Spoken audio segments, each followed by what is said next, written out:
¿Qué tal, queridos amigos? Regreso de La Laguna, una región productiva y próspera, con muchas preocupaciones. Hablé con elementos de un buen nivel intelectual, también con antiguos amigos, pero fundamentalmente estuvimos analizando cuál es el futuro de nuestro país. Y esto porque todos los días vemos actitudes y acciones por parte de esta administración federal que pueden tener consecuencias a largo plazo o al mediano plazo. Hay cosas que parecen buenas y que pueden resultar negativas. Por ejemplo, el derecho de asilo es algo que no podemos negar como parte de la justicia internacional para evitar males mayores en naciones en donde se han desbordado las iras o donde ya no hay seguridad para mujeres, niños, ni para los adultos, por supuesto. Es el caso de Afganistán. Nuestro canciller, el señor Marcelo Ebrard, que tantos errores ha cometido, que insiste a como dé lugar en mejorar su imagen después del descalabro brutal de la línea 12 del metro, cuya sangre, la sangre de las víctimas, llegó hasta él, porque él fue quien inició esta obra y además estuvo mucho tiempo fuera del país como consecuencia de las averiguaciones que hubo al respecto. No quiere perder la carrera sucesoria dentro del equipo de Morena, claro, porque ya no se puede hablar de que el que imponga el presidente va a ser el próximo presidente. Ya no hay eso, ¿o sí? Porque si es así, entonces estamos volviendo a la década de los años 70, 80, 90, en donde el presidente que designaba el PRI a través del presidente en funciones era considerado el futuro mandatario de México. Pero ya no es así. Bueno, pero suponiendo que la carrera sucesoria en Morena llegara a un término parecido a lo que era antes el priismo, más abandonado en el ánimo de la ciudadanía, tendríamos que pensar que Ebrard sigue en campaña política, en una precampaña larga, compleja, como la que tuvo su jefe Andrés Manuel López Obrador. Y esto lo digo porque se afanó en que México fuera una de las naciones de América Latina, de América en general, que abriera los brazos para recibir a refugiados de Afganistán, concretamente a mujeres de Afganistán. Nosotros bien sabemos que en Afganistán el gobierno que ganó una guerra intermitente es el de los talibanes, una secta que ha sido considerada por muchos, quizá por todos, como terrorista, como una especie de guerrilla universal que ataca por cuestiones que considera religiosas a los pueblos que, según él, según el talibán, han sido responsables de arrasar con sus costumbres, su cultura y su situación. Aquellos que han invadido Afganistán, pero después de haber sufrido pérdidas brutales por actos terroristas alentados por el talibán. No recuerden ustedes que el talibán y Al Qaeda van paralelamente en la historia de Medio Oriente. Y esto significa que México se ha colocado en una situación endeble en cuanto a la diplomacia internacional. Es muy bueno, es positivo, es decente que México sea una de las naciones, porque además así lo señala su tradición diplomática, en abrir los brazos a los refugiados de afganas en este caso, refugiadas. Pero hay que considerar que se deben tomar de inmediato las medidas precautorias que no se están tomando, ya hasta parece haberse ablandado todo lo que se refiere a la infección llamada COVID-19 que obligó a muchos a pasar por extensas aduanas de salud, llenar documentaciones, por ejemplo, tomarse pruebas de COVID para saber si tenía uno este mal antes de viajar, por ejemplo. Se ha relajado muchísimo. Yo estoy llegando de La Laguna y me di cuenta que ya ni siquiera me solicitaron el documento que se formulaba en donde uno comunicaba que no había tenido contacto ni contagio con algunas de las personas que sí tenían COVID en 30 días, cuando menos. Ya no lo recibieron, ya no les importó.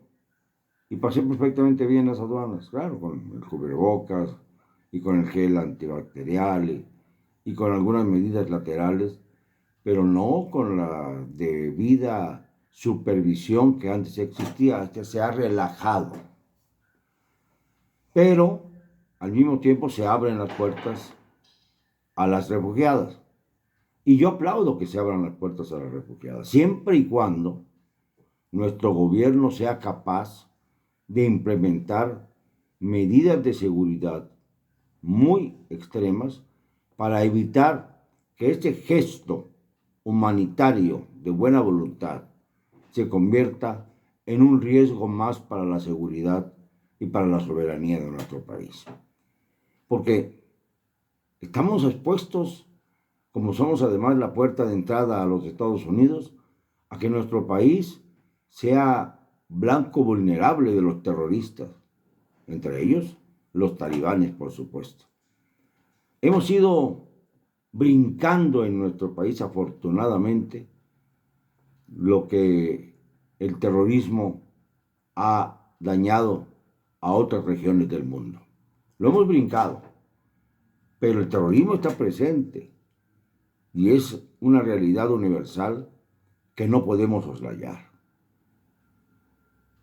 Por eso es necesario que el gobierno despierte y no que se asuste cuando ya viene el mal, no que diga que nos vino como anillo al dedo la guerra en Afganistán, porque eso sería tanto como obviar lo verdaderamente grave, la posibilidad de que México sea un blanco fácil del terrorismo internacional. México ya estaba en la mira de muchas naciones que consideran, por ejemplo, que los cárteles del narcotráfico ejercen el terrorismo, que son terroristas. Y los mexicanos pensamos también que lo son, lo han sido y lo serán. ¿Por qué? Porque se meten con la población civil de una manera descomunal. El propio gobierno mexicano llegó a decir, en el caso de los agravios de Culiacán, aquel 17 de octubre de 2019, que se retiraba de una confrontación con el cártel de Sinaloa, además dándole libertad a Ovidio López Beltrán, precisamente porque no quería poner en peligro a la ciudadanía, a la ciudad de Culiacán. Y esto era simplemente una declaración clara, evidente, de que los terroristas también pueden ser miembros del narcotráfico. Y esto no justifica lo que les voy a decir ahora. Por ejemplo, ¿cuántos miembros sicarios del narcotráfico y cuántos centroamericanos inmigrantes están formando parte de la Guardia Nacional? Porque esto sí es algo que nos pone con la espalda a la pared.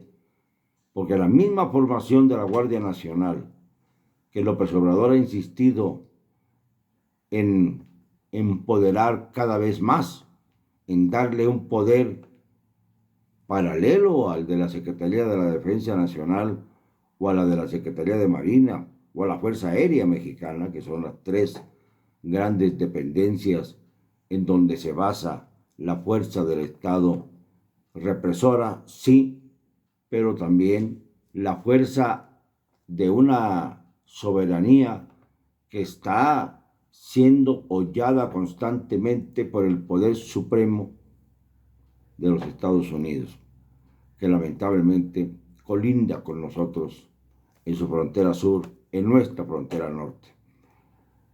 Naturalmente que esto no son temas que podamos sacar en unos minutos, son temas a reflexionar, son temas para no buscar ningún pretexto, no tratar de cuestionarlo todo lo que viene del gobierno y del Estado. Es necesario que se adelante el gobierno a toda posibilidad de emergencia que pueda suscitarse por la toma de sus propias decisiones. Yo repito, me parece encomiable que se abran las puertas de México para los refugiados y refugiadas de Afganistán. Que se abra la puerta de México siempre que se respete la soberanía popular. Pero también es necesario prevenir lo que puede ocurrir por tener en México a una colonia afgana cuando el gobierno de Afganistán se caracteriza por su crueldad extrema y por no respetar las vidas de los civiles jamás. Es primera vez que yo trato un tema de esta controversia tan terrible que ha surgido precisamente como consecuencia de la desestabilización universal que existe en este momento. La geopolítica universal se transformó definitivamente con la captura por parte de los talibanes de la capital de Afganistán, Kabul. Solo quedan esparcidas unas cuantas células que no están en manos de los talibanes. Y los talibanes están festejando, están exigiendo a los Estados Unidos que saquen a todo elemento militar de su territorio. Y esto puede provocar que si no cumple Estados Unidos con retirar a todo su ejército antes de que termine este mes, los talibanes empiecen a buscar la manera de hacer aquello que antes se definía como la guerra de guerrillas: pega y escóndete, como sucedió con las Torres Gemelas de Nueva York en septiembre de 2001. No es cosa de juego. México está siendo muy vulnerable por la forma en que actúa su gobierno, por la falta de elementos que de verdad cubran las espaldas de los mexicanos y sobre todo porque siguiendo una normativa internacional, cosa que no hicieron la mayor parte de los países de Latinoamérica, recibe a miembros de una sociedad terriblemente lastimada y a los que se persigue brutalmente cuando no coinciden con la voluntad del que manda, en este caso del talibán, que ha dividido a todo Medio Oriente, ha convulsionado Asia y amenaza con convertirse en una especie de blindaje, de bodega blindada contra toda reforma política constitucional en Europa y por lo tanto en el mundo. México no está para juegos. México es la puerta de entrada para muchos de los que quieren ver a los Estados Unidos como la tierra prometida o bien como el infierno de Dante, en donde, claro está, los monstruos salen a cada paso. Y esto porque los afganos han padecido la fuerza de las dos grandes potencias universales, la de Estados Unidos y la de Rusia. Meditemos esto un poco y veamos cuál es realmente la decisión que debemos tomar como ciudadanos. Por lo pronto, exigirle al gobierno que vigile nuestras fronteras antes de que sea demasiado tarde. Lo siento, no me van a callar y lo digo con cero cobardía.